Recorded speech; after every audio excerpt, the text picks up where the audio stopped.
আমলাতন্ত্র কি? পাকিস্তানের শাসনতান্ত্রিক ইতিহাসে সামরিক ও বেসামরিক আমলাতন্ত্রের প্রভাব আলোচনা করো। অথবা আমলাতন্ত্র কি? পাকিস্তানের ইতিহাস সামরিক ও বেসামরিক আমলাতন্ত্রের প্রভাব। ব্রিটিশ শাসনামল থেকেই প্রশাসনের কেন্দ্রবিন্দুতে ছিল আমলা গোষ্ঠী। দেশের শান্তি শৃঙ্খলা থেকে উন্নয়ন কর্মকাণ্ড ও সকল ক্ষেত্রে দায়িত্ব পালন করত আমলারা। তাছাড়া পাকিস্তান সৃষ্টির পর বেশিরভাগ নেতৃবৃন্দ জননির্বাচিত না হওয়ায় সামরিক ও বেসামরিক আমলা গোষ্ঠীর উপর নির্ভরশীল হয়ে পড়ে। আর রাজনৈতিক নেতৃবৃন্দের অসাহায্যের সুযোগে আমলা গোষ্ঠী ব্যাপক ক্ষমতার অধিকারী হয় এবং প্রশাসন থেকে রাজনীতি সকল ক্ষেত্রে প্রভাব বিস্তার করতে থাকে। শাব্দিক অর্থে আমলাতন্ত্র। অষ্টাদশ শতাব্দীর মধ্যভাগে আমলাতন্ত্রের ধারণাটির উৎপত্তি হয়েছিল ফরাসি দেশে। ফরাসি ভাষায়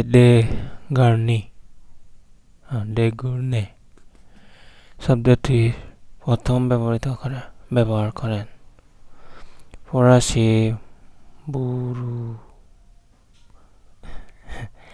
এর অর্থ ছিল টেবিল, কিন্তু পরে অর্থ পাল্টে হয় কর্মচারীদের কাজের জায়গা।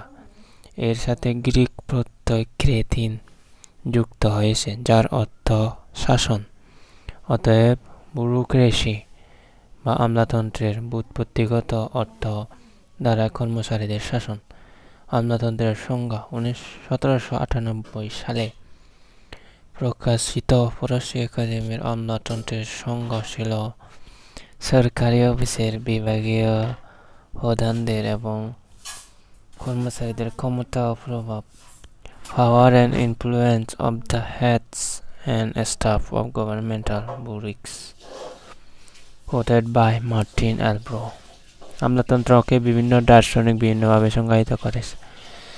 গার্নার আমলাতান্ত্রিক শাসনের সংজ্ঞাতে বলেছেন যে শাসন ব্যবস্থায় শাসন পরিচালিত হয় মূলত মন্ত্রী দপ্তরগুলো দ্বারা এবং নীতি নির্ধারিত ও সিদ্ধান্ত গৃহীত ওই সব দপ্তর প্রধান প্রশাসক দ্বারা।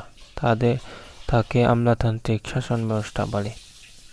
জন স্টুয়ার্ট মিলের মতে আমলাতন্ত্রের অর্থ সরকারের কাজকর্ম পেশাগত পরিচালকদের হাতে ন্যস্ত থাকা। অধ্যাপক ফাইনারের ভাষা আমলাতন্ত্র হল একটি স্থায়ী বেতনভুক্ত ও দক্ষ কর্মজীবী শ্রেণী। The civil service is a body of officials, permanent, paid and skilled.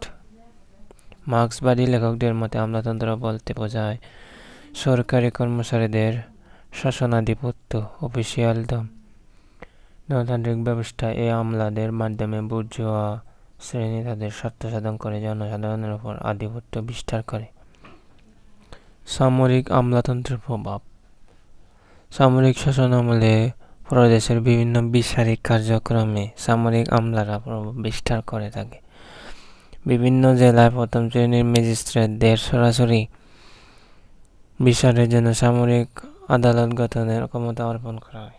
সামরিক আদেশে বলা হয় 1954 সালে পাকিস্তানের ফৌজি আইনের 90 থেকে 126 নং বিধির সাথে প্রধান সামরিক শাসনকর্তার নির্দেশিত বিধিতে বর্ণিত কার্যক্রম অনুসরণ এবং দণ্ডবিধান করবেন।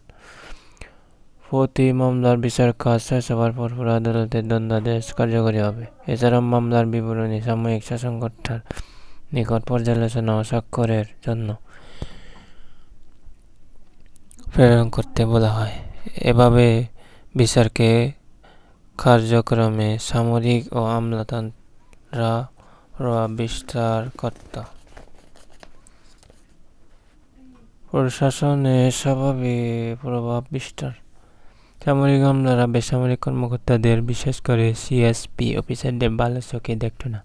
তাই প্রশাসনকে সিএসপি কর্মকর্তাদের প্রভাবমুক্ত রাখার জন্য সামরিক শাসনের শুরুতে অনেক সিএসপি কর্মকর্তাদের পদচ্যুত ও অবসর গ্রহণে বাধ্য করা হয় এবং বেসামরিক গুরুত্বপূর্ণ অনেক কার্যালয় পরিচালনার জন্য বহু সংখ্যক সামরিক কর্মকর্তাদের নিযুক্ত করা হয়। এভাবে প্রশাসনের সামরিক আমলারা প্রভাব বিস্তার করে। আইন প্রশাসক। সামরিক আমলারা আইন প্রশাসক ছিলেন। ইস্কান্দার মির্জার সময় আইয়ুব খান প্রধান আইন প্রচারক ছিলেন। পরবর্তীতে আইয়ুব খান নিজে একাধারে সেনাপ্রধান, প্রেসিডেন্ট ও প্রধান সামরিক আইন প্রচারক হিসেবে দায়িত্ব পালন করেন। পাকিস্তান আমলের রাজনৈতিক নেতৃবৃন্দ নীতি নির্ধারণের ক্ষেত্রে বেসামরিক আমলাদের উপর নির্ভর করতে হয়। সামরিক শাসন আমলে সামরিক আমলাদের বেশিরভাগ ছিল দক্ষ এবং প্রশাসনার অভিজ্ঞ। বাণিজ্য অর্থনৈতিক কার্যক্রমে সিএসপি কর্মকর্তাদের একচেটিয়া অধিকার খর্ব করা এবং পুলের 40% সদস্য অন্যান্য সার্ভিস থেকে বিস্তার করা হয় করে সামরিক আমলারা বাণিজ্য ও অর্থনৈতিক কার্যক্রম প্রভাবিত করে। সামরিক আমলারা নিজেদের বেশি দক্ষ মনে করত। পাকিস্তান শাসন আমলে সিএসএস পরীক্ষার মাধ্যমে সিএসপি কর্মকর্তাদের নিয়োগ দেওয়া হতো। সিএসপি অফিসারদের 60% আন্ডার সেক্রেটারি, 2% এবং 3% ডেপুটি সেক্রেটারি, জয়েন্ট সেক্রেটারি এবং সেক্রেটারি পদ সংরক্ষিত ছিল। পাকিস্তানের গভর্নর জেনারেল মোহাম্মদ আলী জিন্নাহ ও পরবর্তীতে লিয়াকত আলী খান বেসামরিক আমলাদের উপর নির্ভরশীল হয়ে পড়েন। গোলাম মোহাম্মদের সময় থেকে পাকিস্তানের সকল ক্ষেত্রে বেসামরিক আমলাদের আধিপত্য সুপ্রতিষ্ঠিত হয়। 1954 সালে প্রথম গণপরিষদ ভেঙে দিলে প্রকৃত ক্ষমতা প্রশাসনিক আমলাদের হাতে চলে যায়। পাকিস্তানের শাসন ব্যবস্থায় আইনসভা ও মন্ত্রিপরিষদ থাকলেও মূল দায়িত্ব পালন করত বেসামরিক আমলারা। জিন্নাহ রাজনৈতিক দলের প্রতি গুরুত্ব আরোপ না করে আমলাদের উপর নির্ভর করতেন। জিন্নাহর মৃত্যুর পর পরবর্তী শাসকেরা তার পদ অনুসরণ করেন, আমলাদের উপর নির্ভর করতে থাকেন। ফলে প্রাদেশিক শাসন ব্যবস্থা আমলাদের প্রভাব সুদৃঢ় হয়।